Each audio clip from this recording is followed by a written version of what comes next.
Sa patuloy na operasyon ng PNP kontra iligal na droga, aabot sa mahigit 3.7 milyong pisong halaga ng iligal na droga at baril ang nasabat sa isang high-value target ng pulisya sa Iloilo.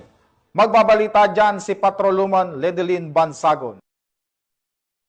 Nasabat ng operatiba ng Iloilo City Police Office, City Drug Enforcement Unit ang mahigit 3.7 milyon na halaga ng hinilaang shabu sa matagumpay na buy-bust operation sa Barangay San Jose, Arevalo, Iloilo City, bandang alas 11:42 ng gabi nito lamang ika-25 na Nobyembre taong kasalukuyan.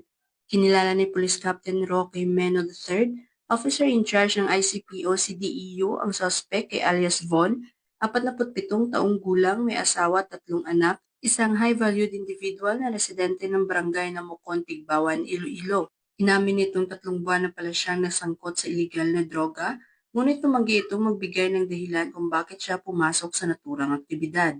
Ayon kay Police Captain Jimeno III, matagal na surveillance at monitoring ang sinagawa bago na isakatuparan ng operasyon. Sa isinagawang entrapment operation, nakabili ang pusher buyer ng isang sachet ng hinilaang shabu mula kay alias Von gamit ang 15,000 pesos na buy-bust money.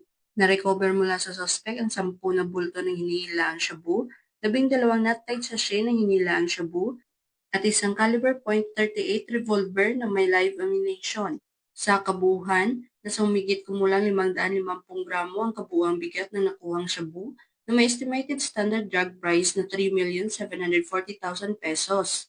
Nakadetine na si alias Von sa Iloilo City Police Station 6 para sa nararapat na dokumentasyon at nakatakdang sampahan ng kasong paglabag sa Republic Act 9165 o ang Comprehensive Dangerous Drugs Act of 2002.